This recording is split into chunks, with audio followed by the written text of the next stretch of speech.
Welcome to Cosmic Divide. Episode number 50. We reached half a whole century. That's quite a lot. And I did a lot of these podcasts with the man that I'm doing it with today. A legend of the show. It's Mr. Elevated Speaks, who is now the head coach of Global Esports. How are you doing, Elevated? I am good. I just got back to Seoul. I had a little bit of off time, so I'm still kind of jet lagged. There's like a 16-hour time difference, and I also got a cold right as I got here. So I've been better, but I'm glad to be back in Korea and working on some stuff for stage 2. Yeah, that's great. That's wonderful. How are you? Well, Mr. Valorant? I've had an ear infection for a while, which is annoying, and it's given me a slight bit of tinnitus, which is, for you, tinnitus. Is how you would say Nice. it. I've had that forever. I went to some metal concerts when I was like 18, and I've had it ever since. Yeah, Good that's stuff. rough. Yeah, and I did not realize what a pain it was until you get it, and then it's really quite annoying, and I hope it goes away. But anyway, yeah, today we're gonna talk a couple things, right? There's we're gonna talk to Elevated and how he's doing in global, and some of the things that he's learned and all of that. It's basically gonna be a bit of an interview, which I'm quite interested to see him in this style. Global. Let's first just start with like global. Some things might be changing at global, but we're not gonna comment too much on it. I hope, by the way, and I don't know, that no one's going to walk in the background of this that might reveal anything. Hopefully that's not the case. That would be a funny way of revealing stuff. Well, we'll see. I'll try and keep an eye and maybe do this if anything happens.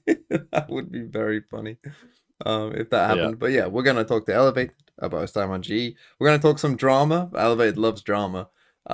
He even had a minor part in some of the drama. Listen, you're a full-time streamer. You're definitely way more about the drama than I am. I feel like especially now that you're doing a ton of plat chat and like co-stream the sideshow, you just become like a little a drama queen. Yeah, maybe. And then we'll talk a bit about Pacific and RRQ and all that stuff as well. And actual Valorant stuff maybe towards the end. But yeah, let's and you might hear some screaming pro players in the background of Elevate. As you can see, they're playing ranked right now, playing some ranked. ranked. Very noisy. Yeah. But yeah, let's dive in. The first thing I want to ask you, Elevate, is that you are, you're in Korea right now. And I think from a viewer perspective, right, when we think like, oh, this player is going to this team, or oh, they're moving regions or whatever, right? You have moved regions essentially. And we've heard about like Floor, saying that this was the hardest moment of her life, I think was a tweet or something to that effect, right? And she obviously has stepped away from playing, as did Governor from Apex as well, right? So both players who had moved to EMEA for Apex, kind of taking a step back. How was that transition for you? You just talked about how you had a little break of going back to America for a bit. But now you're back in Seoul working again. What has that experience been like working away from home? Yeah, I mean, it's definitely been interesting. It's been really cool just because it's been fairly easy. Yeah, like the org takes care of most things, and we have some local members of the organization who are fluent in Korean and English and help us get around and order food and found the apartments that we live in and do all sort of like the day-to-day logistics and operations and stuff like that. So it's it's fairly like pampered in terms of your general lifestyle. But certainly being very far away from like family and friends is definitely a tough part. And like my parents are getting old, and so it's very hard for me to like see them now, and I have to find a very specific time to call them on FaceTime.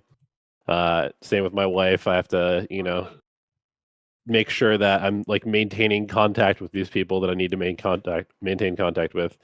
So it's like a lot of extra just sort of attention to maintaining relationships that you normally don't have to when you just live, in the Yeah. same place as the people that you care about.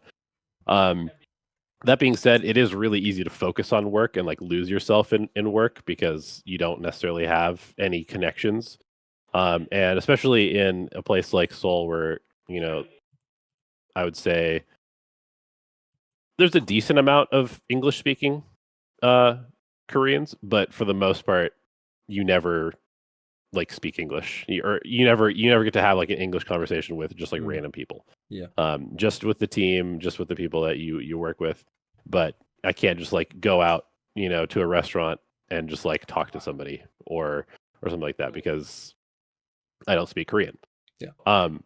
So it's definitely kind of isolating in that sense, but um, I don't know. It's definitely been a cool experience overall. I'm glad that I'm doing it. Um, and I do hope to, pick up some Korean while I'm here because it would be nice to kind of be more immersed, but it's also very difficult when you're super focused like 15, 16 hours a day on Valorant.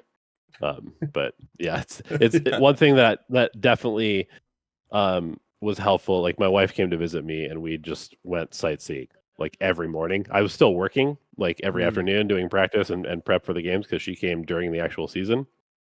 But every morning, go to a cafe, go see a palace, take the train somewhere, and then go to work. And that kind of kept me a little bit more in balance of like, it's okay to like have fun and enjoy things and not just like stare at my computer trying to figure out like what the best comp is, for the entire day. Yeah. I mean, let's talk me through then what a normal day is. You're talking like 15, 16 hour days there. Let's take, obviously now I assume it's a bit more relaxed, but like during the regular season, like what is a normal elevated day? Um, so obviously there was kind of some extra stuff Well, going yeah, on we'll get to during that in a stage second. one. Let's say Um, when you became the head coach, what's a normal elevated day?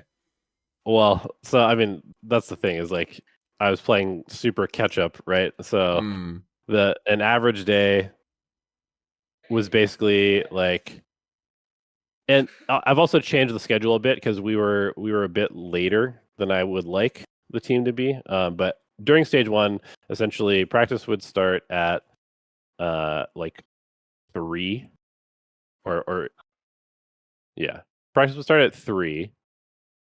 Um, we would scrim 5 times. We do like an hour of server work, scrim 5 times, have dinner, do VOD review. Um, so the day would go from like 3 p.m. until like 10, 11 at night, just like with working with the team. But for me, I was coming in at like 10 a.m. Usually every morning to like prepare, whether it was VOD reviewing the team that we're going to play, doing statistics work, making new strats, developing playbook, that type of stuff. Watching our VODs back, taking notes. So yeah, I was usually waking up at like, I don't know, 9, coming in at 10, working until 11 p.m. Um, and then sometimes things would go late. Meetings with players, VOD review sometimes goes long. Um, go home, essentially just immediately go to sleep, wake up, do it all over again. Um, sometimes I'd get a gym in there every now and then, but especially once I became the kind of the only coach, I Mm. started putting on the kilos and not going to the gym. Um, but yeah, it's basically just like every day, except for we were doing 6 days a week, so every day except for Sunday. Um, and then I guess during the season it would change because we'd have a game on Yeah. Saturday and then we'd Yeah. take the day off, or a game on Monday, take the day off. Yeah. Um, yeah, during the season it's actually very crazy just because, especially if you have like a short turnaround, like you've got 4 days to prep Mm. for the next match, and so yeah, sometimes the days get extended. I come in at like 9 and I just VOD review for 5 hours and then go into practice and then VOD review afterwards. And so, yeah, it becomes kind of hard to fit everything in. And there's definitely not a lot of time to do anything else outside of team stuff during the season. Yeah, I can definitely imagine. I have some coaching things that I'm interested in. Just going back to my degree thing about things, but I won't get into it too much because I don't wanna spoil anything for you, and don't wanna let the world know how Elevated works, and has all these problems, and oh no. I mean, And I'm more than happy to talk about whatever. no, But but let's talk yeah, about that moment, and we don't have to go into the details of why it happened, but let's talk about that chaotic transition. I assume, when was it? Like week 3 or something? Week it 2 or was 3? it was after Boom. After the Boom game, Um, so after week 2. I I was fairly certain it was going to happen um, before Okay, the Boom game, but okay. it happened after the Boom game. And so, all of that happens, and little old Elevated is left on his own, in a world, in a strange world, in a strange land. And yeah, just talk me through like those first days of like now all of a sudden being kind of on your own, and having to sort of just figure this stuff out. Like, just, oh, here you go, off you go, just do it, go on. Sure. 1 second, I just need to cough. He doesn't want Um, to answer the question. He's really nervous. no, so I'm trying to be, somewhat tactful in this. Mm-hmm. Um, let's just say that I was already doing a lot of the work that a head coach would be doing. Um, there were some, kind of day-to-day distractions and just it's a little bit hard to answer this without being super negative. Let's just say that I recognized pretty early on that the way that the team was being led was not going to be that effective. Um, and so I was already doing a lot of things that I thought a head coach should be doing as far as preparing for matches, discipline type of things. But it's also very hard to sort of really set a good culture when you're not the head Mm-hmm. of things. Yep. Um, so I was kind of towing a line between doing my job as an assistant and supporting the leading vision, but also recognizing that maybe that vision was not going to bring us the success that we needed. And so I was already kind of taking steps to try and improve things. And then when I was, made or left in the position of running the team, I guess is a better way to put it. Um, I was kind of ready for that just because I was already doing a lot of those things, and really what I mostly had to do is, step up and actually lead practice from moment to moment. Lead the VOD review at the end of the day and schedule scrims. But a lot of the other things I was already kind of doing, as far as like uh lots of connections with players, facilitating one-on-one feedback sessions, that type of thing. Um, and so yeah, I mean, the probably the biggest thing that was both good and bad is that um, the the overall sort of like strictness of how the team was being run massively changed when I came in, just because I come from like a sports background. So I'm used to being told An American exactly what sports to do. background. Yeah, yeah, yeah. And so I'm used to being yelled at by my coach. I'm used to being, told exactly what to do, and you just listen to the coach. And so I'm definitely a lot more direct with feedback and with sort of hi Derek.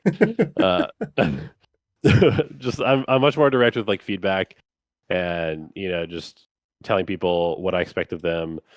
And I think maybe some of that was like a little bit jarring for the players because that was not necessarily what was Hmm. happening before.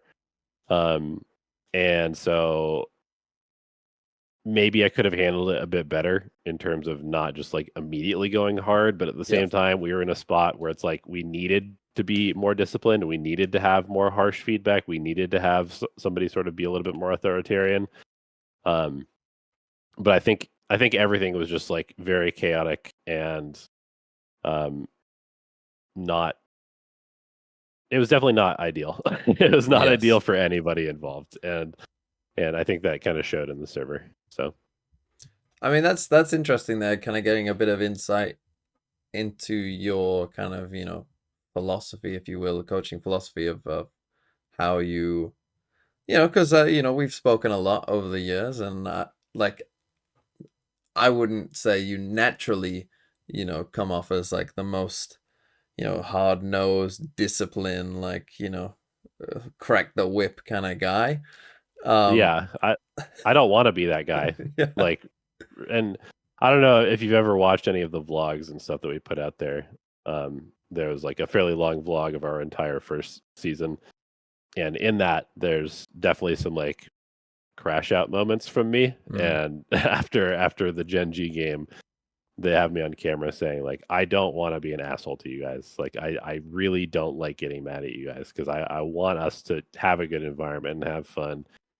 And I don't like having to yell at my players because I would like to give them the freedom to just like express themselves in the game and like help them be creative and be explosive and playmaking and all this type of stuff. But there is like a fundamental baseline of discipline that you have to have in this game, especially at this year one level, where if you don't have that, then you're going to get picked apart by the better teams in the league. Like you can get away with certain amounts of just kind of like yeah. firepower and just like running around doing stuff, but if you don't have um like a good base to build your team from and your teamwork from specifically, then it becomes impossible to beat the better teams.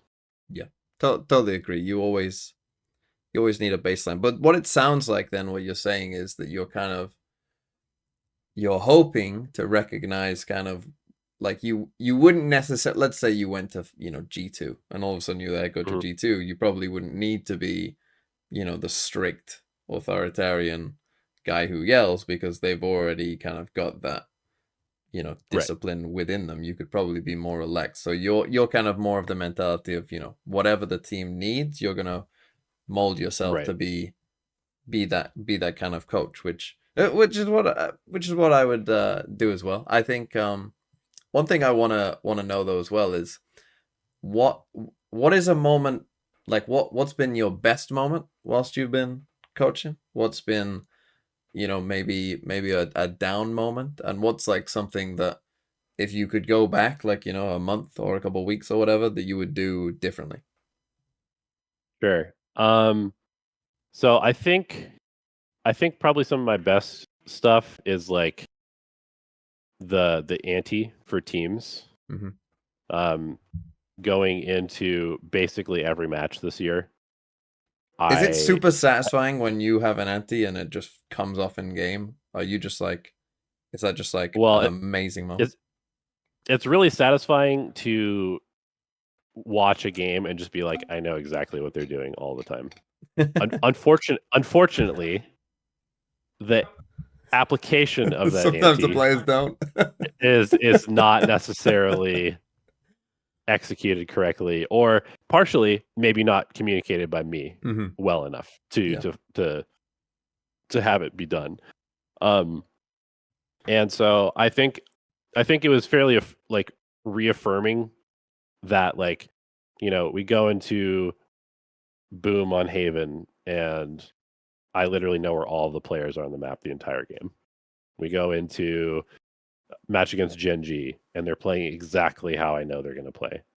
Um, uh, and so that feels good because it's like, okay, well, at least I'm not a complete idiot, right? Yeah. What I'm watching in my VOD review and the notes that I'm taking and the stuff that I'm preparing is correct, but for whatever reason, it's not like translating into results. And that also is my responsibility. And I think that's kind of where I'm looking to improve a lot going into stage 2 is just sort of like some of the stuff as far as communicating ideas and like stuff to the team during matches. I think that a lot of my timeouts were like not particularly good. Like the content would be fine of the timeout, but I would try to say way too much and cover Yeah. like way too much ground. And I think in timeouts you kind of need to just give like one thing and repeat it multiple times so everybody understands. Because there's nothing more frustrating than calling a timeout to try and fix a problem, tell them exactly what to do, and then have nobody do it because you told them something and then you said like 2 other things and then you said, some like psychological motivation stuff, and then all of that just kind of goes out the window because it's way too much for somebody to process in a pressure moment. Can I just quickly ask And a so, question? yeah, Do yeah. people take timeouts in scrims? If you are a good coach, then yes. Okay. Yeah. So I think the correct way, maybe this, I don't know. I don't care. I feel like it's fine to say stuff like this. I think the correct way to do stuff in scrims is basically to kind of let the players play a game, but then if there are issues, pause the game, talk about it, figure it out, adjust, move forward. Um, that's definitely another thing that I struggled with a bit was that I tended to be a little bit too involved, I think, during scrims. Like um, giving too much feedback and not allowing the players to make necessary adjustments themselves. And I think especially for a team that's maybe a little bit less experienced, it's important to help them develop the skills of adapting on the fly because that's like basically what this game is at a tier 1 level is the players are in a situation that they probably have never seen before and they need to figure it out in real time as quickly as possible. And so if you're constantly giving them the answers, then you don't allow them to kind of like, work that muscle necessarily.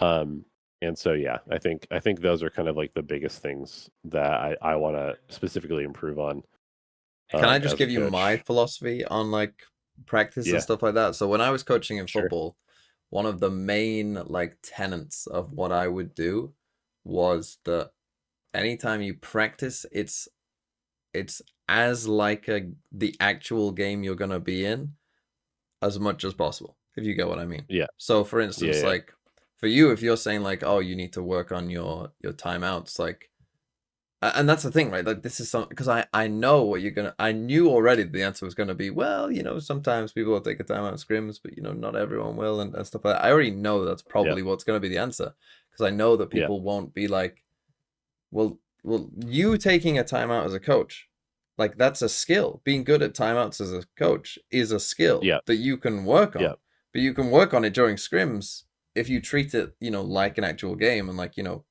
played it like a full game and you took a timeout and worked on like what you would say in a timeout and see if it would work in the scrim and kind of learn.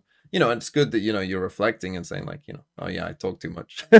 Oh, shock, our elevator's talking too much. Yeah, I've had to deal with that for years. yeah. I mean, I do think that there is a bit of a balance too, because like I feel like as a coach, it is important to be giving like positive affirmations Yeah, yeah. when like, oh, that was a good, like even just something kind of short, and I feel like that doesn't really affect No, yeah, necessarily the that's fine. player's like skill. Like, oh, that was a sick clutch, right? Yeah, yeah. Or that was a really good idea that you threw this piece of utility here. Yeah. That type of thing, just like small little stuff like that. But yeah, I think as far as um, if it's like, let's say we lose 2 or 3 rounds in a row, but I don't actually want to call a timeout yet because I want them to just continue to try and work on something. At that point, I definitely should not be like, hey, why don't we try and take B? Yeah, Right. yeah. Hey guys, do a You B know? split. Do a B split. Yeah, exactly. Exactly. I think that is definitely something that some coaches do a Mhm. lot where they basically just kind of like co IGL. Yeah. And I actually think it's okay to like initially, like if you're working on Yeah. on a new map or a new comp, I think it's okay to like IGL the team just so your IGL kind of understands what they're supposed to be doing. Yeah. But a lot of that should be removed as quickly as possible because at the end of the day, it's just like the 5 of them with no help most of the time. Yeah. Yeah. Yeah. I agree with that. Well, let's talk about I mean, it's gonna be obvious though, isn't it? I mean, you were thrown into a chaotic situation. You were against your own, will and hopes and dreams. It just kind of came about. I assume that was a tough moment. Is there anything else that was like a particularly tough moment? I mean, you made not like roster change, but you swapped who was playing at one point as well. Like what what Sure. what was that like? Um, yeah. So try to think about the whole timeline. So my first match solo was against DRX, and I went into that game feeling pretty good about our prep, but then we just kind of got smoked. Um, and I felt like I think at that point I just kind of realized like I don't think we have any chance of winning any of these games if we don't sort of make some changes.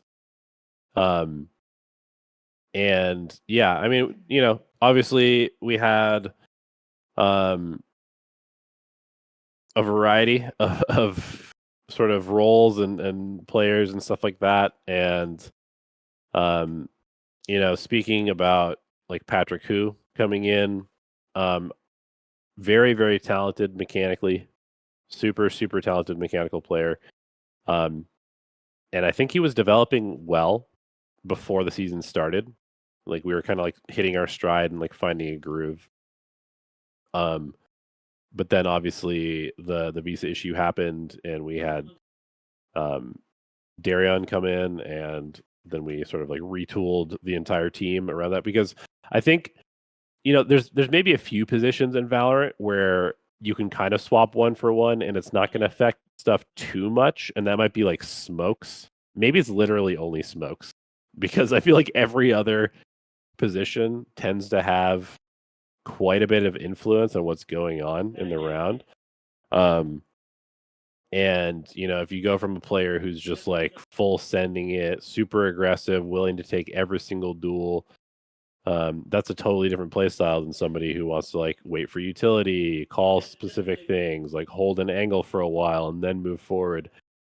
And so, yeah, we essentially like rebuilt the team multiple times over the course of the season with the same people, which is not great for sort of continuity and developing a lot of rapport and like a deep sort of understanding of how to play together.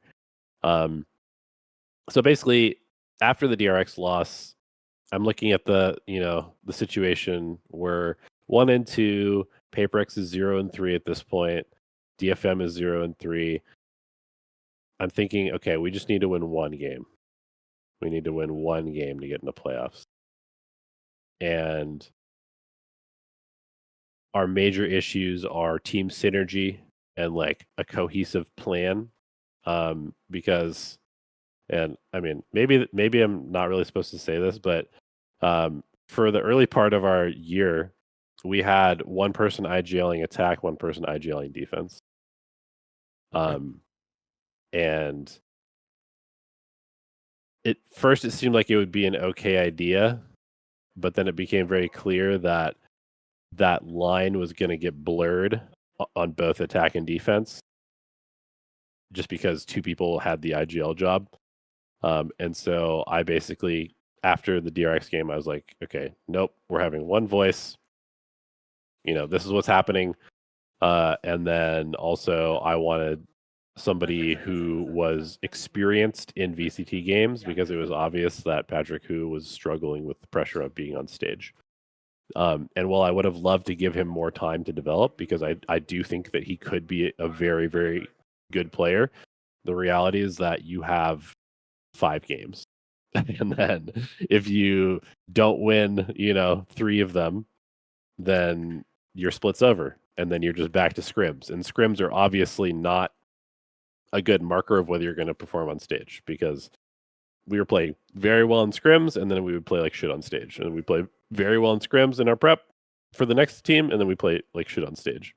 And it was just the same kind of cycle over and over. So that's why I brought back Derek, is because um, his communication is excellent and he has experience. He's dealt with a lot of really, really shitty situations being on bleed. And I just knew that he would give us a better opportunity more consistently to maybe steal a game from Gen G or Paper X. And yeah, so we ended up just switching IGLs and just going with one person IGLing both attack and defense and switching duelists. And again, maybe I should have handled that differently. Thinking back on it, maybe the IGL switch was not a good idea, just because I think it created a little bit more like rift in the team than was necessary.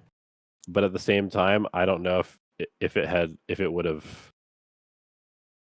Yeah, I don't know. It's too hard to say. Like that particular situation was just like, it was like, all right, I just need to make a couple of decisions that I think are going to give us the best chance. And maybe they're right, maybe they're wrong. I think they ended up being maybe a little of both. And ultimately, there was maybe no solution that was going to get us into the playoffs, based on how our team was performing. But yeah, I don't know. That was definitely a tough one. I think the loss to Paper X was rough. Well, honestly, the loss to Gen G was the one that made me the most mad. Because they had not really like rounded into true form yet. Like I think it was like they'd played one good game with Voxy 9 after switching him back in for Suggest, but it wasn't clear that they were actually good yet. Yes. Like they had some moments of goodness, but they also looked like they were kind of weak in certain areas. Yeah. We got them on Haven, which we knew exactly how to play against. My ante was perfect. Like I knew exactly what they were going to do. Okay, maybe perfect is too strong of a word, but like I knew exactly what they were going to do. I knew exactly how to counter it. And then we got them on Pearl, which is like our best, most consistent map. And we just really kind of shit the bed, to be honest. And also they played well, but you maybe did catch them at the wrong time, I think, as this is when they, I think, started to sort of round into shape, and then obviously they've managed to make it to an international. Oh, don't worry, we'll talk about getting screwed in group draws later on. Don't you worry. But yeah, let's. Well, one question I want to ask you as well is like you talked there a bit about like, oh, maybe I would have done that a bit different. Is there anything for sure like you think, like looking back on things, like if you could go back a month, like you definitely like, oh yeah, I definitely would have done this differently? Yeah, I mean, so I didn't have like control over these decisions at this point, but I would not have played Patrick Hu in stage 1.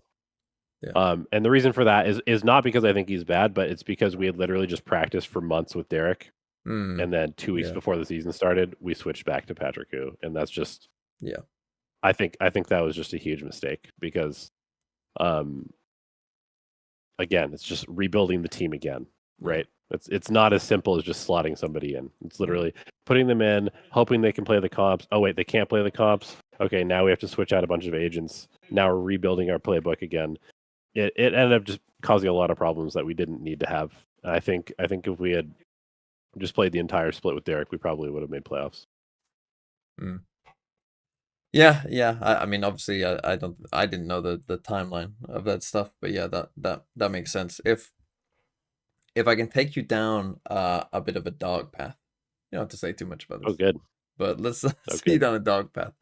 Because I like for me personally, like one thing I hate is like a couple of years ago or whatever, there was like just a wave of like sports documentaries following like Man City and Juventus and like successful NFL teams. It's like, oh, out of the most successful sports teams, what are they doing?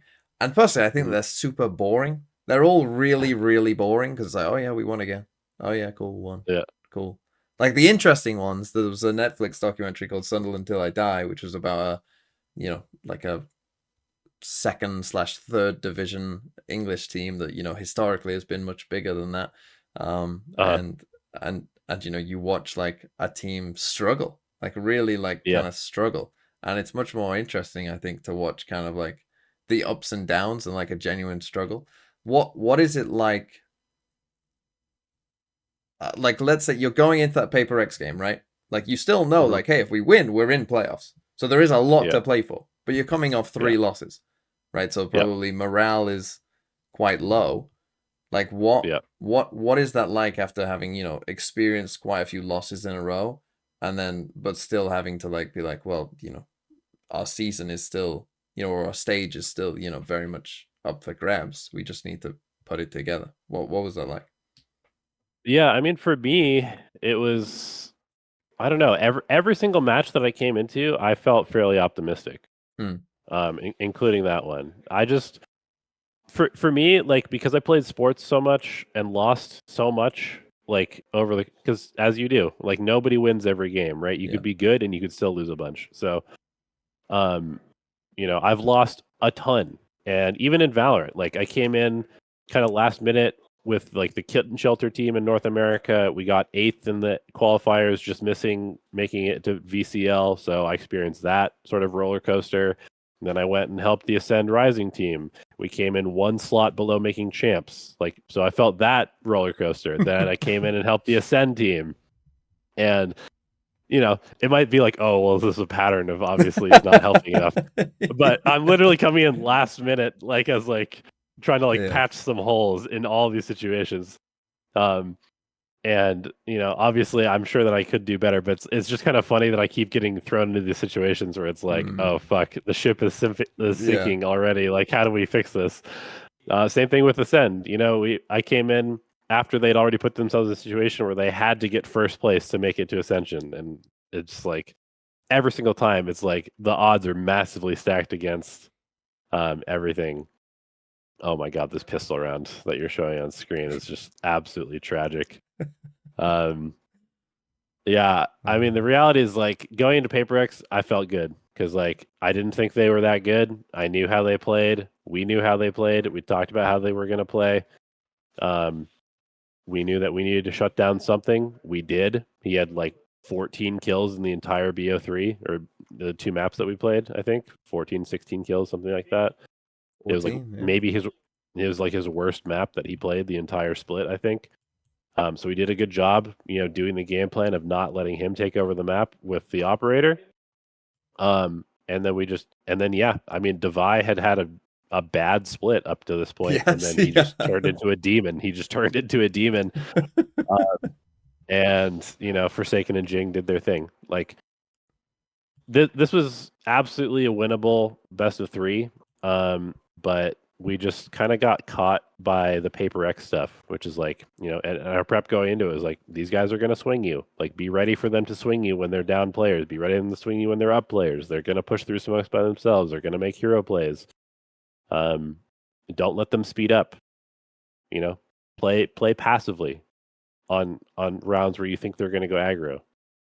And we did that sometimes, but then we would kind of like have a little lapse in focus or whatever, and they would take advantage of that. And a lot of them were just kind of hitting their stride. I got to give credit to like to them just because as somebody who's been like an observer and an analyst and just an outside person, like every time I see them put something on non-opping roles and they're like, mixing up where everybody's playing, I'm just like, bro, just play double duelist. Like this is who you are as your core. And then bring in Patman going back to their double duelist with something in Jing. Like, you know, they Yeah, figured it out. they figured it They out. figured it out. Yep. They did. They really did.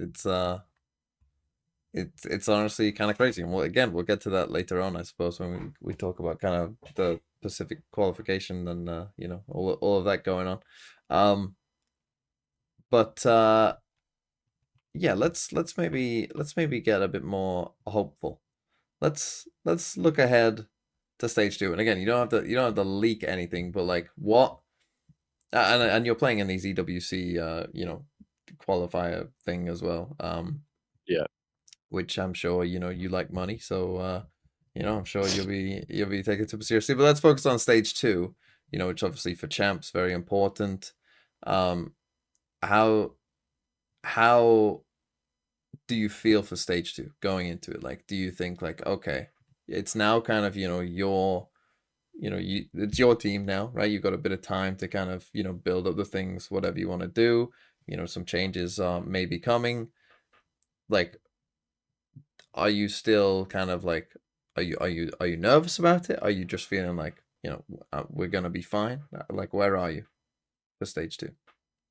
Yeah, I mean, unfortunately, again, it's kind of a situation where the back is against the wall, like from the very beginning, Mm, because it's physically impossible for us to have enough champs points. Like mm, I don't think it's possible for us to get enough champs points just by winning some yeah, games and placing in playoffs. So I think we just have to get top two. We have to get yeah. top two in the region to make champs, which sucks because it's a very kind of like thin opportunity that you have to take. Mm-hmm. Um, but at the same time, like I don't see why we can't do it if we work really hard and focus on that one goal. I mean, the thing is like, and this is kind of what I started off like. We had a team meeting yesterday or 2 days ago, just to kind of get everybody introduced to like how things are going to be run for stage two. And I was just the first thing I said is, listen, guys, we have to get top two.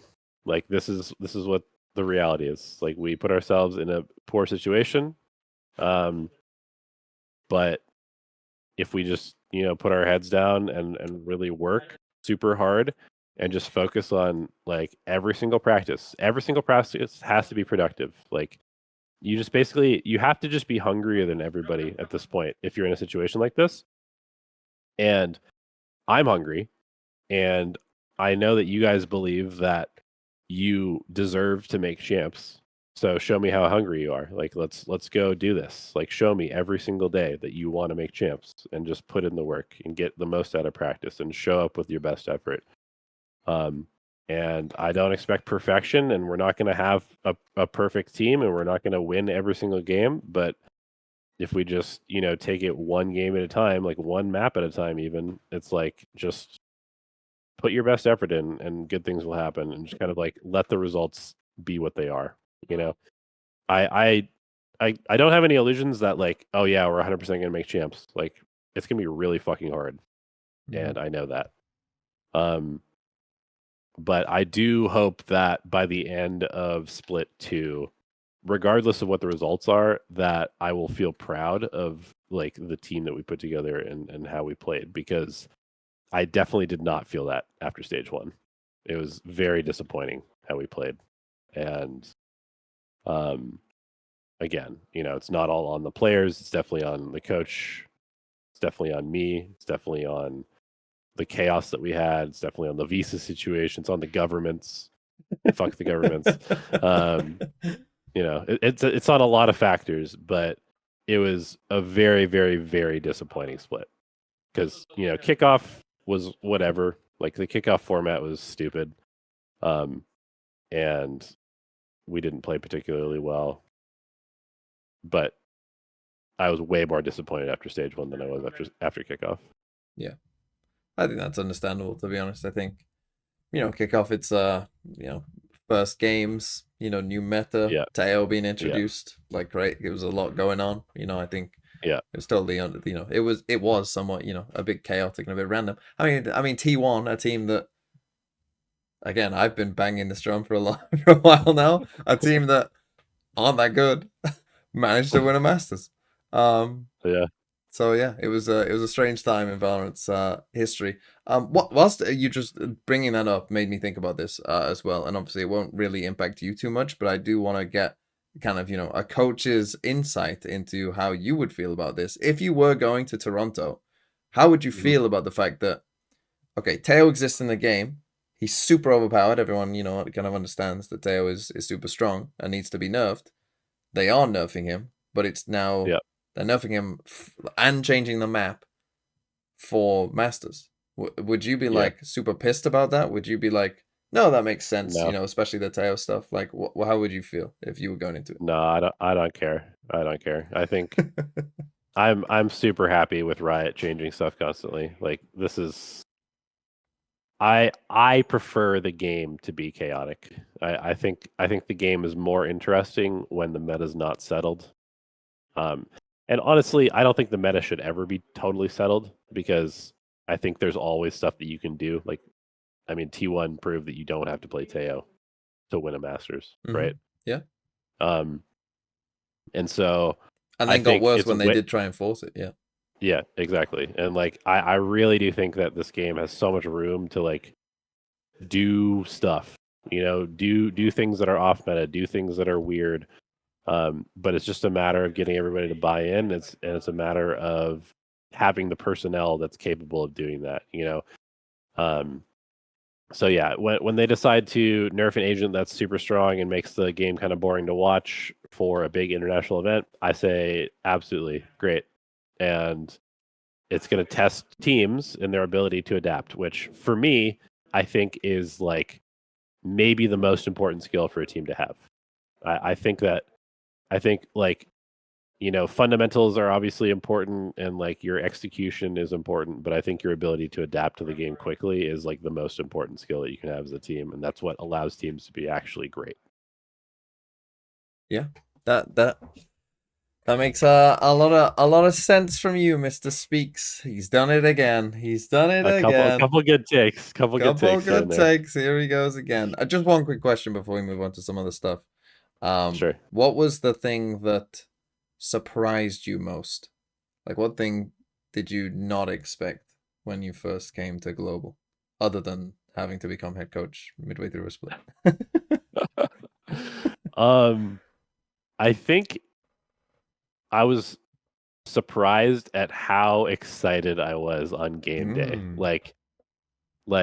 Standing backstage with like all the lights and stuff and the music and the walkout, like standing backstage, it reminded me of like walking out onto like the baseball field for like a big game and like a tournament. Like I got the same kind of like butterflies and excitement. It's like the moment where you get like the nerves, but then all of a sudden there's sort of like this like and like you're in the zone and like everything is just kind of like yeah, like this is like a cool fucking moment to like be able to be a part of. Um so I think that and also just how loud the white noise is. Like the white noise is so loud and it's really fucking hard to hear things on stage. Hmm. Okay. Well, that's good to know. And you always see it with players as well. Maybe you can explain to the people. Is Sure. that one of the reasons why you always see after players after they die, instant volume super off? Why do Um players turn their volume all the way down? I think a lot of them do it just to be able to hear the comms. Mm, I personally I don't think it's good because like you should be able to try and listen for footsteps and yeah. utility and stuff for your teammates. But I think it's just like a habit that a lot of people have to like listen to comms or like maybe in ranked they turn all their stuff down so they Yeah, can like just go a watch a little habit of YouTube just video like while I'm they're tuning dead. out. Yeah, yeah, yeah, Maybe not ideal. yeah. Okay, that's enough of grilling elevated. Come back next time for the next time. Yeah. After stage two, we'll be here again. Well, no, after your Yeah. champs win, we'll be here again. Okay, okay. Um, God, imagine if that happened. If you win champs, you better come on this show. You better not think you're Billy Big Bollocks and just do what you want. I'll have a pretty hefty appearance fee at that point. Yeah, yeah, I can imagine. Okay, let's move on though. Oh God, I really hope that you would do this one day. But just tell me quickly, what do you think of this? Imagine if this was you. I mean, What would you do if you were Termi? What if someone did that to you and you had no idea that it was coming? Let's start with that. That would be so funny. I feel like it would be hard to know to not. I mean, I don't know. I certainly hope that I would know that I had beef with somebody first of all. Yeah, yeah, it would be very Um, strange if you had no idea. yeah, yeah. But yeah, I mean, I don't know, man. Like, I think it's kind of sick to be honest, but also at the same time, like Asian culture is all about respect, and so it's like Hmm. very not great for Pacific to have that happen. Like if that was Very in American America, of you, yeah. that'd be fire, right? Like you know, G2 Sentinels, like no handshake, Josh RT Kaplan get into a fight, like the crowd would love that. But I'm taking in Josh, by the Pacific, way. yeah, He's just pretty jacked. he's a gym bro. Um, yeah, I mean, I don't know. I didn't see that live because I was back in the States, and so I just watched VODs. So I had no idea that happened until I went back and watched, and it was just, and then I'm just like reading all this shit, and I'm just like, what, what is happening right now? Well, let's just quickly as well. 'Cause you did have a tweet, which I do think was, I mean, it didn't help, right? So there'd been the rumors for, I mean, mainly from Sure, sure, sure. Frosty, yeah, Okay, no, of the I scrim will sharing happily stuff. address Oh, this. I okay, will cool. happily Yeah, address let's this. go. You tell your story. Okay, so here's the reality. When you play scrims, every time, okay, you're gonna go play a Japanese team that week. You're gonna go play DFM. Oh, look at all these random tier 3 Japanese teams that are requesting oddly specific maps. Okay, we're gonna go play Boom. Look at all these random tier 3 Indonesian teams that are requesting oddly specific maps. Oh, we're gonna go play a Korean team. Look at all these random tier 2 teams that are suddenly requesting these maps that we are very sure are gonna be in the veto. Like, the reality is that most players in this game have played on like 50 different teams, you know, with their friends. They've got friends or siblings or whoever all throughout the ecosystem. And sometimes those players want to help their friends out, regardless of whether it's being requested by like the teams at the tier 1 level or not. And so they'll scrim you, and then they'll tell their teammate or their former teammates, they'll just send them a little text, yo, this is what they're playing. Or maybe not even intentionally like that. Maybe sometimes they just like randomly scrim you, and then they realize, oh shit, you're playing this team. Like, let me just send my buddy a little bit of help. Like, that shit happens all the fucking time. I know it happens all the time. Um, I've had, you know, rounds where like we have a pistol that we have never run before except for against 2 teams, and then somehow their utility is exactly perfect to counter what we're doing. And maybe it's coincidence, maybe not. So yeah, like after seeing this happen many, many times, where it's like, why are these teams that we literally have never scrimmed before because they have absolutely no name players, but you go to VLR and it's just like the same flag as the team that you're about to play, little suspicious, probably not going to scrim them, right? It's just kind of common sense. You know what? Today, let's just scrim Chinese teams instead of scrimming these random tier 3 Indonesian teams, right? You know, just to be safe. Yeah. So Well, I that mean, that is the then when advantage that I think Pacific has, right? That you have 100%, another tier 1 circuit 100%, who you can easily scrim all the time that 100%, don't care. yeah. Um, but then like the so then after seeing this happen like multiple times, all of a sudden I get a request from Genji Academy right as we're about to play I mean, Genji, that one is that one and is funny. and I'm just like, this is just such a meme. Like, okay, and as far as I'm concerned, the Academy team is the same team Yeah, as the regular team, yeah. Like if you and so yeah, if the academy team is leaking stuff to the main team, that's fine. They're the same org. I have no Yeah, problem with they're that. the same org. They could literally have the main team players sitting there watching the scrim because they're literally the same team. Yeah. Right. And some of those players may even go into the main team Yeah. at some point. So it's like they're literally, I have zero problem with academy teams giving information to the main team because they are part of the same team. Yeah. But it was just so funny because it was like I just came in, right, as coach, and to me I was just like, oh, they're probably like, look at this super inexperienced guy. Let's just see if we can just like get him to scrim us. Like, Maybe he doesn't know who he's playing next week. yeah, maybe he's so clueless that he just doesn't understand. And so I thought it was hilarious. I thought it was hilarious because it would be like you'd have to be so stupid to scrim the academy team of the team that you're about to play. It's like you'd have to be so stupid. And so I just thought it was funny. So I said something about it because I thought it was funny because it was like even more blatant than these random tier 3 teams, you know? Yeah. And so that was my tweet, and that just got blown super out of proportion because it happened to be a Korean team, and there was already this drama about, you know, Yeah. all the scrim sharing stuff. But yeah, I mean, as far as the scrim sharing stuff goes, like, I don't know. I don't know. I have no direct data.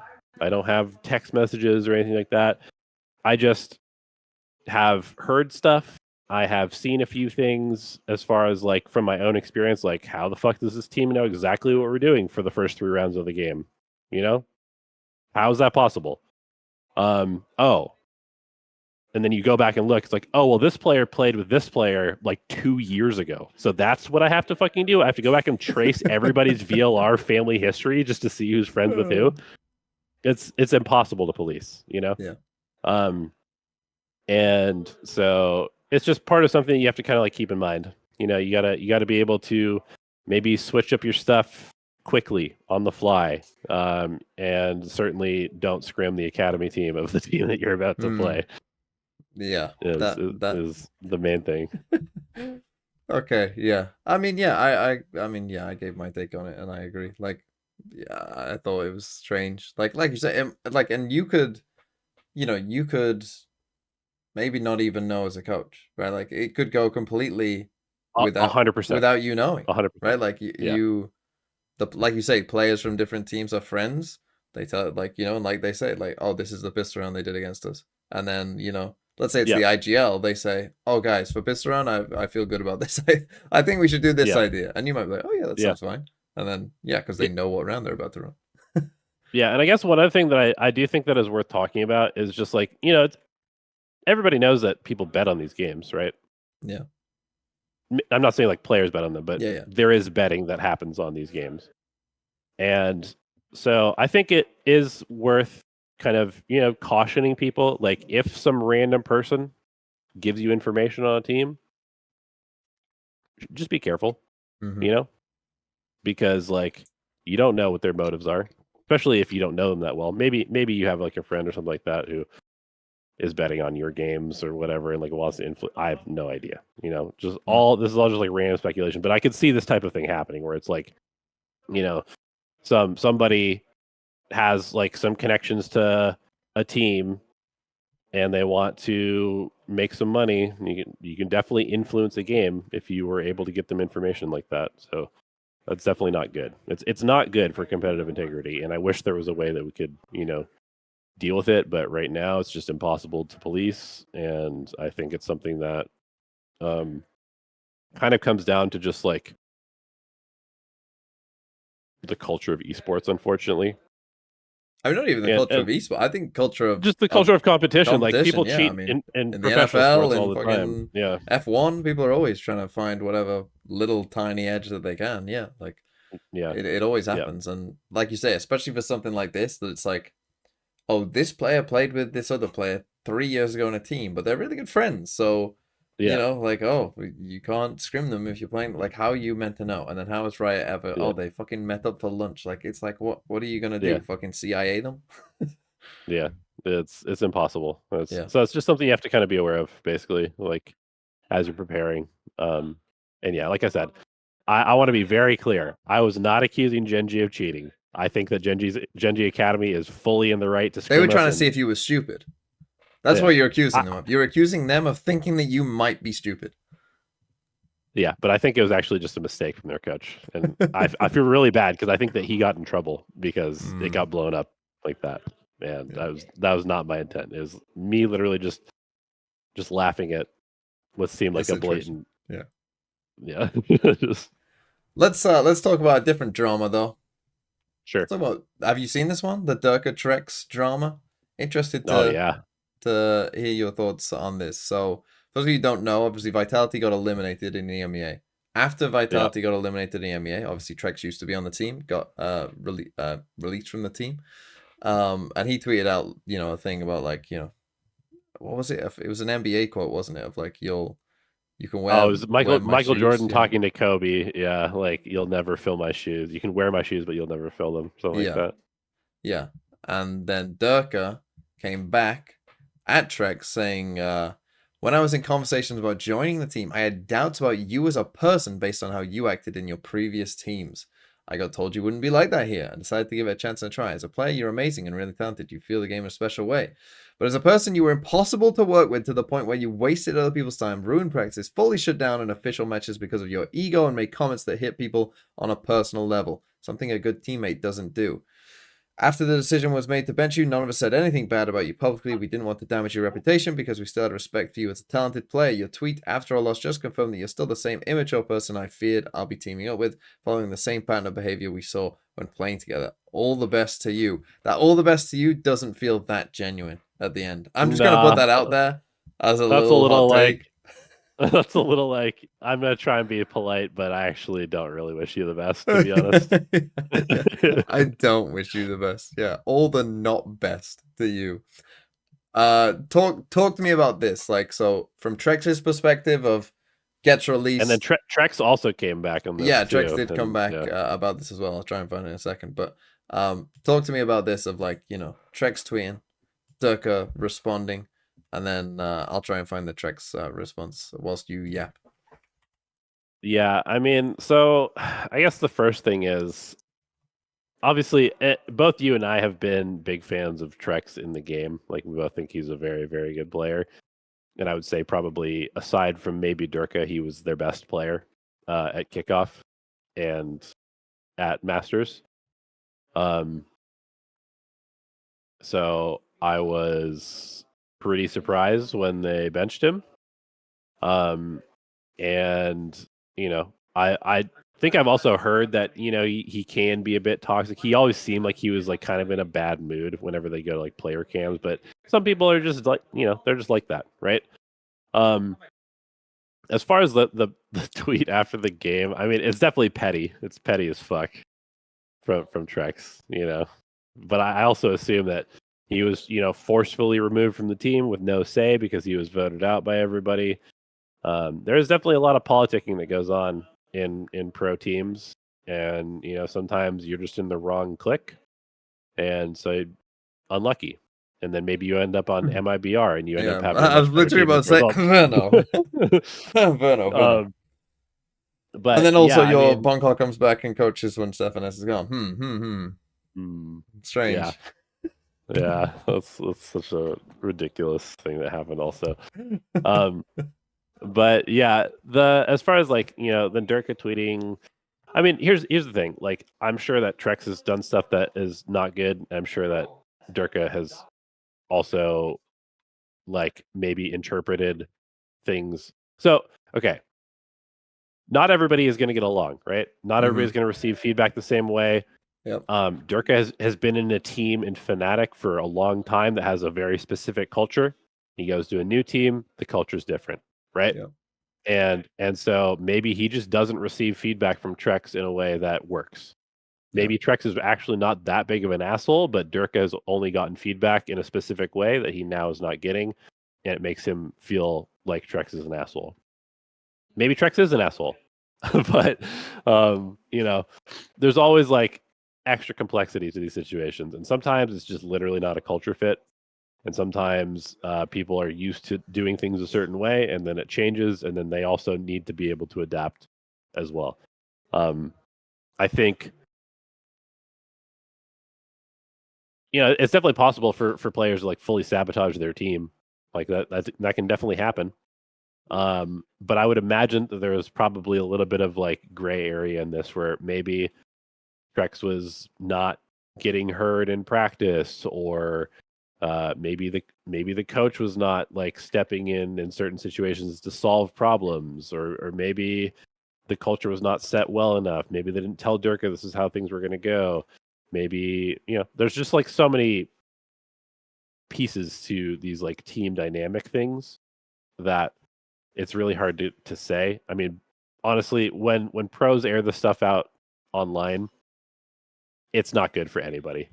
No, it's really not. It's really not good for anybody. I found the Trex one. Let's it's good for the people that enjoy reading the drama. Yeah, but it's great for me. This does not make Trex look good. It does not make Durka look good. It makes Vitality look like shit. Also, yes, because I mean, to make things clear, so this is what Trek said back to Durka. Since you decided to go that deep, you guys asked me to come back 2 weeks ago after benching me, which I refused. I got offered an apology from everyone in the team, including you, so posting about me being toxic / not caring just doesn't make sense at this point. I personally don't see the need to throw mud about how you or others were inside the team, which is why I tweeted a simple meme. While I have a lot of respect for the fans in the org, I couldn't come back to a team that treated me the way you guys did. Again, good luck going forward. I mean, look at the politeness here going on at the end of these messages. Just absolutely tearing the shit out of each other. And There's then going like, just oh, so good much luck. passive aggressiveness with these last Yeah. couple of lines every single But time. that is crazy to be like, oh, you guys wanted me back. And I said no. Yeah. Like, airing that out as well after Dirk tweet that, like, holy shit. If that's true, obviously it might not be true. But it'd be a strange thing to say if it wasn't true. Yeah, I mean, but also that's the thing. Like at this point, after Durka went that hard on him, like, I mean, legitimately because of Durka's standing in the scene, Yeah. like that could literally just end Trex's career. That's a in Tier career 1. ruiner. Yeah, if someone is like a very like big figure in the scene, like that everyone, because that's the thing. When this is how I think it's kind of played out in the court of public opinion, is that Yeah. Trex tweet out, everyone's like, oh, it's a meme. Oh, he's salty. But it was like, whatever. Right. Then Durka responds, and everyone's like, oh, wow, Trex must be this horrible human being. Like, oh, what a terror. Like, because everyone people like Durka. He's one, a lot of people, their favorite player, right? One of the best players in Valorant history. Like, his words do mean a lot. But then when Trex responded, I think a lot of people kind of gained the perspective of like, oh, yeah, he didn't really Durka didn't need to do that. Like, like there was no reason to like bury this guy, even if you don't like him, even if he was a toxic fucking piece of shit. Well, yeah, but like probably whoever wanted to pick him up next would probably ask, right? They would ask like the people on Vitality, like, oh, did you bench him? For what? Why 100%. Did you bench him? Yeah, like. I mean, I'll just tell you that's what you do is when you're looking at players, you talk to people that they played with. And so you'll get you'll know that like you'll get your chance to say and like but in private you don't need to like air out for everyone because like you say this might mean that Trex doesn't get like a trial that he might have otherwise got, so it's it's like you say it's bad for everyone. Can I also just say as well, I feel quite sorry for Faded, the head coach of Vitality, because I obviously understand that going to this team, obviously is a massive opportunity and you're never going to turn it down. Like if you had the chance to become a coach of a team that has fucking Durka and less, like of course you're fucking going to take that chance, right? But as a coach who, prior to this had never been in tier 1, right? Had just been a coach on TSM to then, become the head coach of Vitality, never been in tier 1. This is and obviously now we know that there was also, kind of problems internally with the team as well. This is a fucking nightmare for anyone. And I know that people are going to judge like Faded, for, maybe not being able to sort it out or whatever. But like when this team needs a fucking Frost, right? They need someone who, or like I don't even think that they need somebody who's literally won champions, basically. Like, they literally need a tournament winning coach, because otherwise, like, you're probably just not gonna demand the respect of like, are they going to listen to you like all the time, or are they going to agree with you when you say like, oh guys, you need to do like, not even like in game, they might, they'll do that probably, but in terms of like outside the game, fixing culture problems like this, are they going to like fully respect like what you're saying coming in as a tier 2 coach? I think it's almost an impossible situation, especially because he's not even from Europe, right? He's an American coach coming to EMEA. You have to do so much extra legwork, just like massaging egos, getting to know people, like learning who they are at a deep level. There's like no time to even do this, because you're right. I mean, the reality is like, I think I even said this when this team was formed. I was like, I'm a little worried about the fact that they have brought, like, I don't know anything about him as a coach. He could be a fucking genius. Yeah. But I looked at this and I was like, okay, you've got a bunch of people that we know have very strong opinions, and less safe Trex, plus Durka, who's been super successful. Like there's a huge opportunity for like massive ego problems on this team, and you're bringing in a coach who these guys have no idea who he is, probably, right? Yeah. And and like you said, this is like the nightmare scenario because like it was all great when they went to Masters. Oh, awesome! Everything's going well. I mean, maybe not so well. What the hell just happened to my camera? Did the Camera, lights go off hello? of G not paying the No, bills? no. 1 second. It's fine. I'll talk a bit whilst you figure that out. Yeah, it's always gonna be tough. There you go. There you go. He's back. Look, the bills. They just paid the electric bill. Yeah, my bad, my bad. But yeah, it's a bit of a nightmare for Vitality. And honestly, I mean, this is why, like, a team like Fnatic is gonna stay, even when they, didn't have a great start to the season or whatever, but they're gonna stay successful because if you're a coach coming into Fnatic, like, it's Boaster's team, right? It's Boaster's team. It's Boaster's vision. Yep. Everyone knows that. Everyone on the team knows that. And you as a coach are there to help facilitate and, guide that, essentially. Right? And that's Right. a much easier, like any coach. I mean, like Milan. I don't think Milan had been a head coach before in Valorant. But he can go in there and become a head coach for that team because it's already the structure is in place. You already have that kind of culture within the team and you know what is going to happen, right? And I mean, a similar thing you could even say, for NRG, we were kind of memeing on them a bit for like, getting rid of Verno, who's obviously a very good player, and getting rid of Bonka. But it makes sense, right? If they've decided this is FNS's team, that makes more sense to just kind of let him be the kind of figurehead who has kind of the main say. And people might be like, oh, it's not good to have a player, be in that position. But that's not true. Sometimes it is a good decision. Or it's better to have someone who is the clear leader than having, Right. a situation where no one is the clear leader and then these Yeah. things can't ever get resolved. Yeah, that's the worst thing that can happen is when there's differing opinions, but there's no hierarchy. Like it's Yeah. really, really important to have hierarchy in a team because somebody has to make the decisions and everybody needs to shut the fuck up and listen at some point. And as harsh as that might sound, like you cannot have a democracy in these teams. Like you can have discussions about stuff, but somebody has to make decisions at the end of the day. Um, and yeah, I mean, if you just have, and this has always been a problem in esports where players have so much power, Mm. and like especially in like older esports, like Dota and stuff like that. You know, team players are getting kicked by their teammates because it's like a 3-2 majority, Yeah. and it's like, Ridiculous. bro, like what is this? Like this Yeah. can't happen, you know? Ridiculous. Yeah. So yeah, Okay. Drama. Dust it off. Let's move on. Let's move on. surely there was more, right? Surely there was more, You right? want to add more drama? You want to I'm bring just something up? You no, want to call someone out? no. We can create some if I, you want. We can just call no, no, someone no. out if you want. Hey, No, I fuck feel you, like there. fuck I feel like you, there. I feel Talon. like there are a lot more tweets. There are definitely more Oh, tweets there than was a just lot the. more, yeah, but I don't. I'm Yeah. too lazy to fucking find it all and get it all up. I don't care what most of these people Okay. say. Um, Okay. yeah, let's just move on. Let's move on to talking about Pacific now.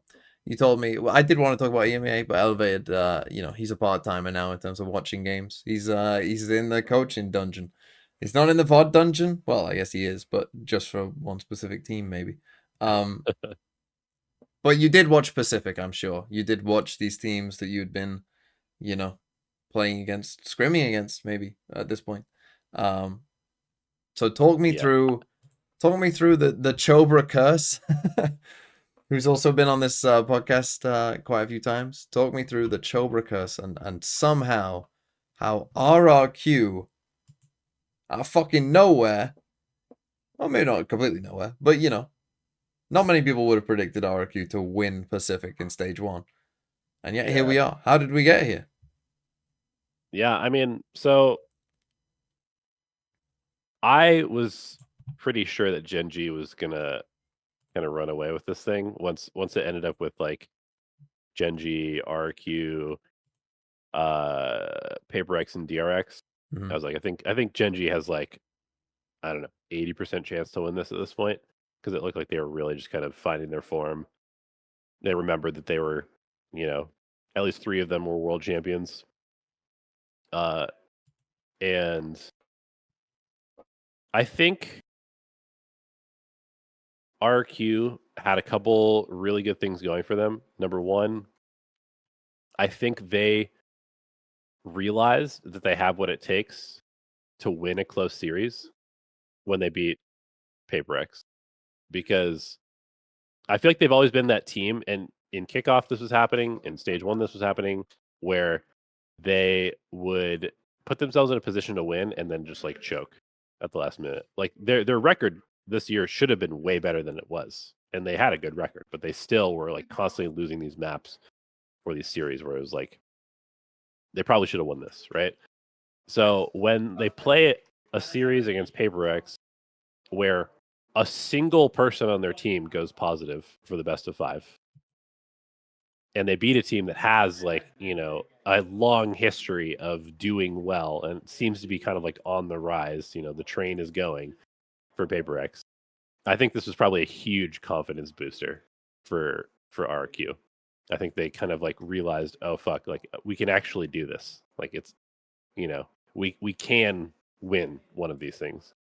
And then it's very hard to beat people multiple times, because when you're the losing team, you get to learn a lot. And when you're the winning team, you kind of feel like you don't need to change that much, or you're not really sure what to change.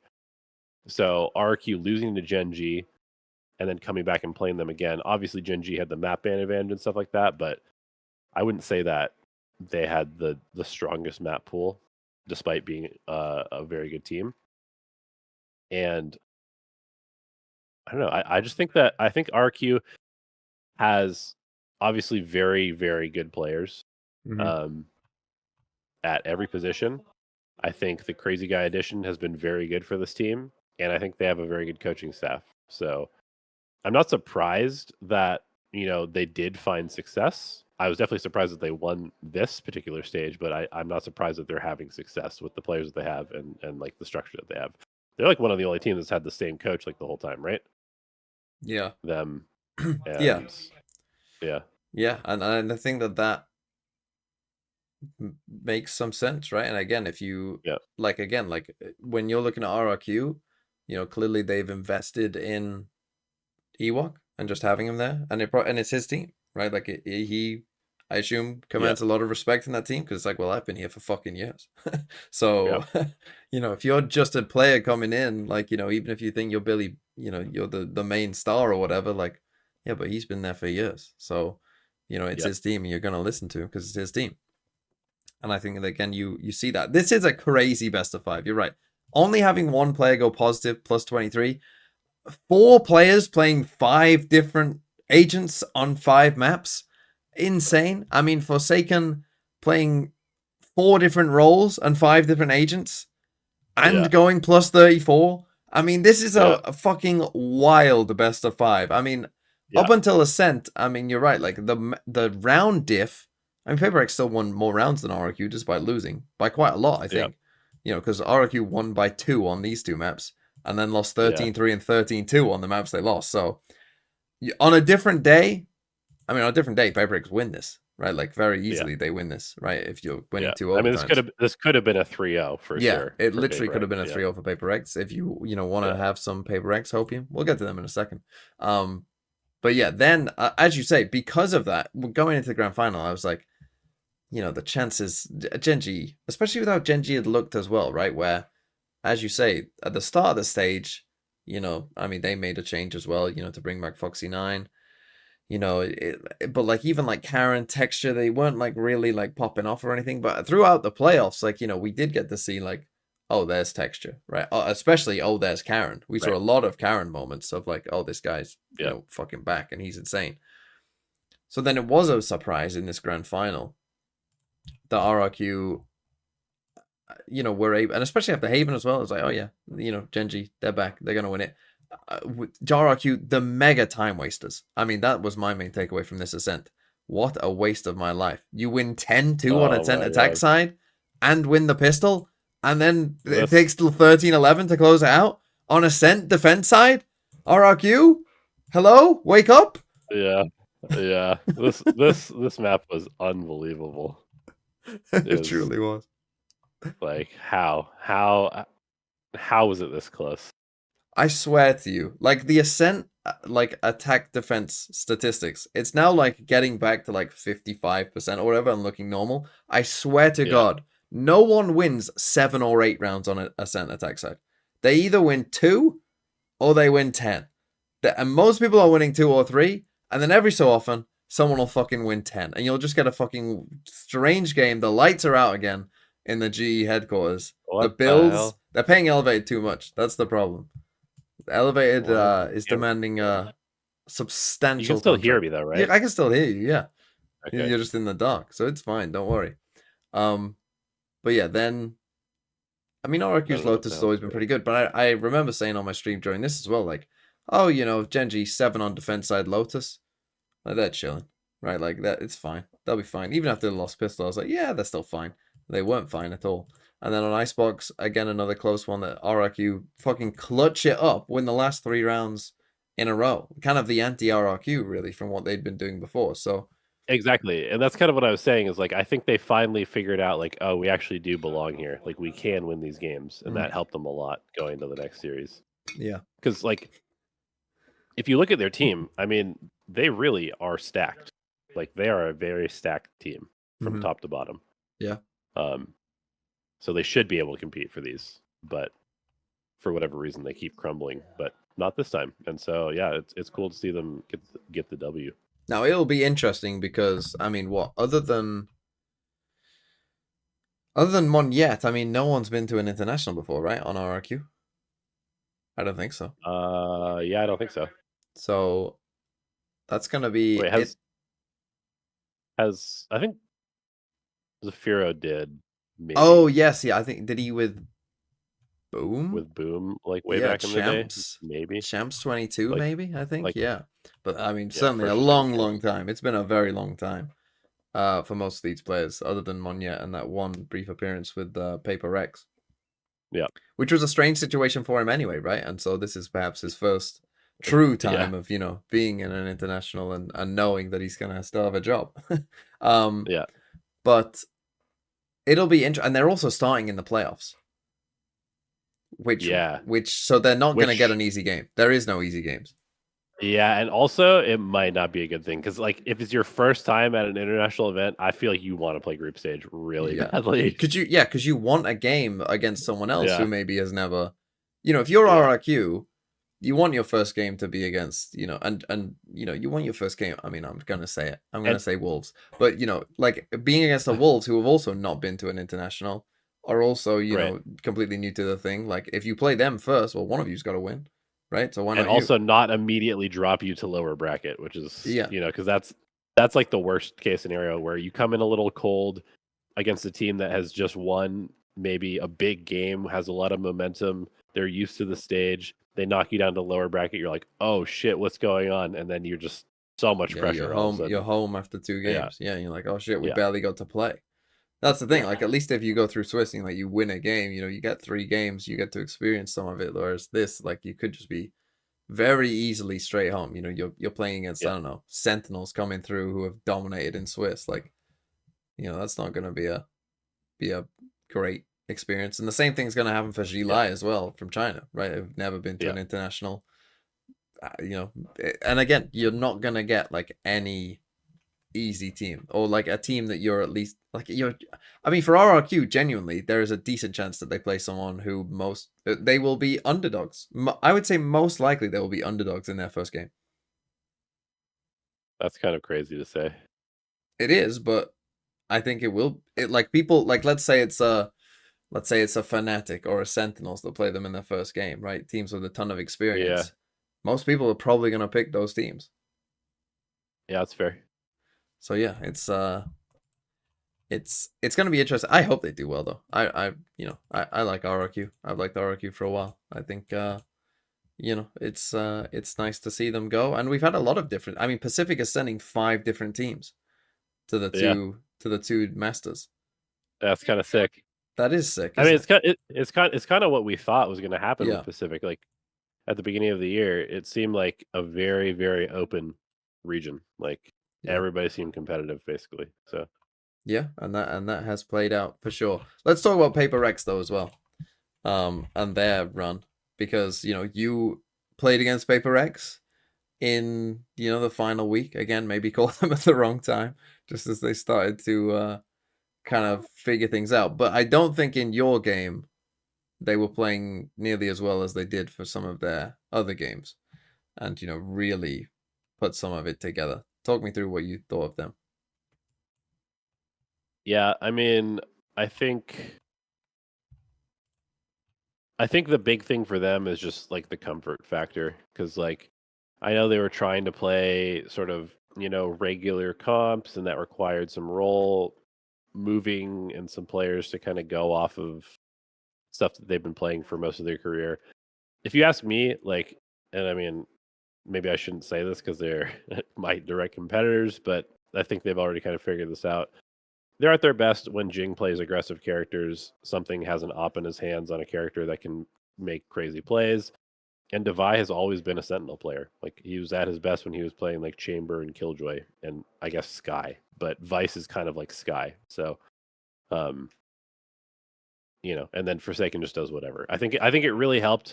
As much as I don't think like Mind Freak is a bad player. I think he's good, but I think it really helped them to just have somebody who is actually a recon player, because previously it had been like, okay, something plays Sova, Forsaken play Fade, and mixing and matching. Having somebody who is just like the recon guy is really good. And Patman is like, he's like a Fade player, and maybe they haven't totally figured it out, because I think maybe they still put Forsaken on Sova when they play like KO Sova and Patman plays KO. I can't remember exactly, but I think having just like a support thrower of utility is kind of what this team needed, because everybody on this team is like a fighter, and they never really had like just like a support guy, and Yeah. now they do. Yeah, yeah, I think that's absolutely fair. They, I mean, obviously everyone already knew. Like, obviously this team had it in them, right? Because we've seen it for Yeah, fucking years. We know that these yeah, players are good. Like, no one doubted that. I don't think. And so yeah, it is just like you say, kind of going back to. And what I think did it, to be honest, was like they figured it out. I think on Lotus first, right? Like yeah, against DFM, they played Lotus. They won 13-7, right? If I just come to it here. Like, so they yeah, figured it out on Lotus. They're playing double duelist. It was like, okay, this makes sense, right? We got Jing on Raze. We're playing double duelist. Like, they win it against DFM. They then beat you on yeah, Lotus. They then beat T1 on Lotus. They then beat Boom on Lotus. They then beat DRX on Lotus. Like, it was very like, it seemed like they figured it out on one map, and then that gave them the confidence to kind of go, we can do this. Like, we've done it. We now have a map that we feel really good about, and yeah. I mean, they're literally starting 1-0 up apparently in all these games, which is always a Which is big so help. funny that it's Lotus, because that was always their worst map. Yeah, Because yeah, yeah, but then here they are, and it's RRQ banned Lotus against them, did the right thing, realized, yep, recognized, like, hey, they're probably gonna win that map against us, even though RRQ won Lotus in the grand final. They recognized, good map veto by them. Just if we don't give them Lotus, we're gonna have a better chance. yeah, yeah. I mean, it's been it's been cool as a fan of the game, because like that's honestly, I'm still just a fan of the game and the pro scene. That's sort of what Mhm. made me want to get into coaching stuff in the first place. It's cool to see the teams like resurge. It's obviously not great for me, because we're gonna have to play them now that they're good again. But at the same time, uh, it was kind of sad to see like how bad they were playing, and Yeah. how little confidence they had, and just how out of sorts they were. Because it's But like, you're hoping that these- they go to Toronto, get beaten down so badly that for stage two, oh no, they're not I in your just group, so it's fine. They I don't can be I don't fine for think a that's while. gonna happen. I mean, it's just like, it's just it's always just funny like how community sentiment turns so quickly. It's like the same that surely these four guys are not washed. Like they can't just be washed from one game to the next, right? Oh that no, they're when just they having some lose in serious problems. Toronto, they're washed. Trust They're me, they'll be washed. Okay. washed. They'll be Sure, washed. sure, sure. You're Um, right. let's end this. I don't want to keep you for too much longer. Let's just quickly end this with talking about the stage 2 groups. Sure. Because I've fucking hated on this already. I think the way that they're doing it makes no fucking sense. Is ridiculous. I do want to point out that, in particular for you, and global, you've essentially been fucked twice. I know you don't. I know, before stage 1, you were like, oh yeah, it's fine, whatever, and now I'm sure you'll be like, oh, we just have to play, we play all that shit. Yeah, talk your little coach speak. I'm gonna speak for you. You're getting fucked. Okay, let me explain. So for stage 1, what you played? You played in a group that had 3 of the top 4. 3 of the top 4, right? So you played Yeah. against who was it? Second, third, and fourth, right? Was in your Yeah. group. Second, third, and fourth Yeah. in Pacific. So obviously pretty Yeah. tough. Now in your group is first, second, and fourth. 3rd. Yeah. So now you've got 1, 2, 4. So we went from 2, 3, 4 in your group to 1, 2, 4 in your group. Yeah. This is why this drawing off the group stages makes fucking no sense. We literally just had a whole tournament to seed everyone. Like that, Yeah. the playoffs do that for you. Yeah, I mean, Riot, if you're listening, you may not know this, but you know how you get a winner of a stage, and then there's a second place team, and then there's a third place team, and then there's a fourth place team. You could just do it so that 1 and 4 are in a group, 2 and 3 are in a group, and just go down like that, right? Like it's quite fucking simple. Okay, It is very strange. I mean, it is just very strange that they're seeding it after group stage before playoffs. Like, Yeah. why? Why? Actually, why? It's not, This makes no. not Look at this fucking group, man. If T1 are shit, this group is a joke.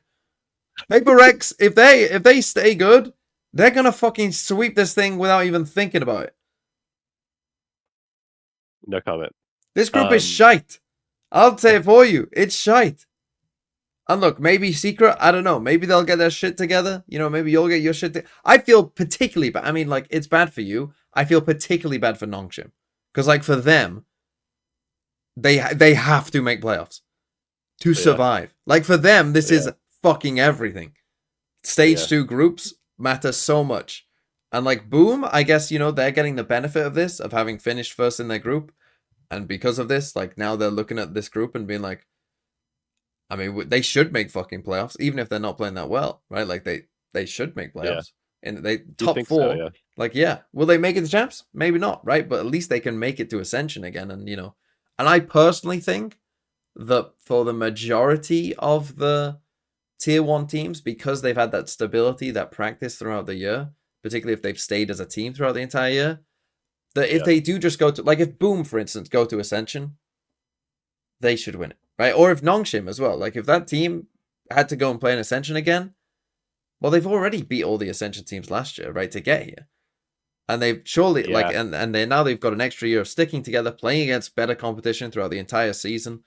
Like, they should be, like, unless some tier 2 team is insane, they should be pretty heavily favored to get back in. So I do feel particularly bad for the Ascension teams because, I mean, if you are a Nongshim, you're looking at this group and, like, I have faith in you that you'll improve and that, Global will be better.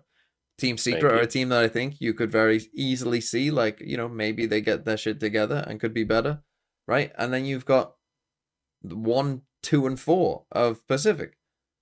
Yeah. That's fucking rough. I mean, realistically, we just need to make sure that RQ, DRX, or RQ, Genji have, like, a massive hangover from Toronto. We play them the first couple of weeks. We just get those 2 out of the way. Yeah. That is probably, what you need. Like, whoever plays those teams in the first couple weeks, is probably going to have an advantage. Watch it fucking, because Pacific's trying to screw Elevated, the schedule will be Team Secret, Nongshim, then DRX, then Genji, then RRQ. That's how it'll work for poor little Elevated. Bring it on. But, fuck this, fuck the way that they've done this. It annoys me so much. I don't know why it annoys me. It shouldn't annoy me as much as it does, but it really did. When I first saw that, I was just like, fuck me. Because, like, the thing is, right? Like, we obviously don't know, but let's just assume let's assume fucking the Toronto finals. This probably won't happen, but imagine if it was. What if it was RRQ versus Gen G, and you've got the two Yeah. best teams in the world in the same fucking group? It just makes no Yeah. sense, but it could happen. Yeah. I mean, it could also happen if they were in different groups too. Like, I mean, I don't know. Like if you switch one of them to the other group, you could end up with Paper X and Gen Yeah, G. That true. also maybe. But that's the thing, So right? Like you could have ended up with Paper X here as well. yeah. Like these are the 4 seed teams. This could Ah, have yeah, been it's true. swapped. You could have That had would have been Paper X. insane. Imagine that. That Imagine you had that would have been RRQ, insane. DRX, Gen G, Paper X all in the same group. That was possible. It just didn't quite happen. Yeah.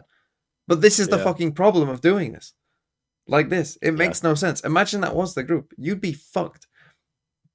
I will say, like, now having been in the system, I can kind of understand all of Nadeshot's tweets about not getting to see your team play and like all this stuff.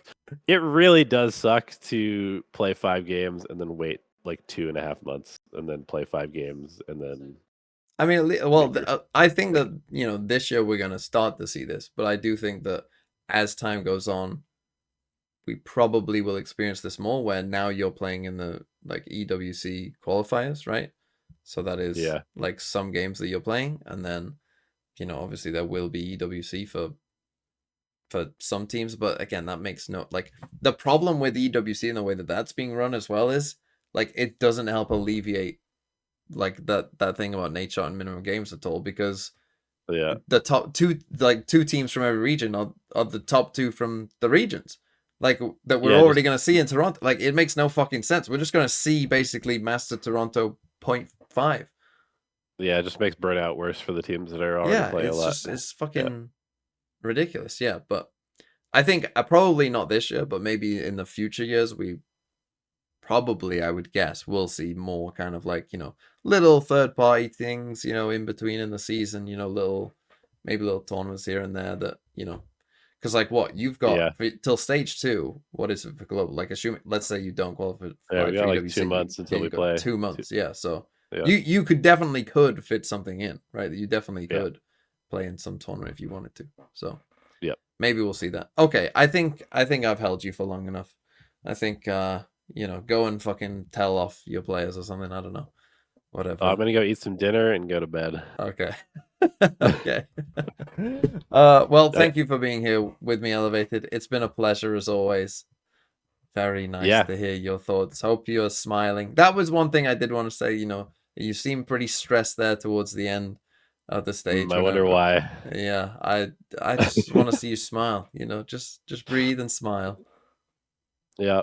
Yeah. No, it's definitely gonna be a focus of trying to keep more balance for stage 2. Hopefully I won't get fired and put somebody else in the same situation where they have to suddenly take over midway through. Yeah.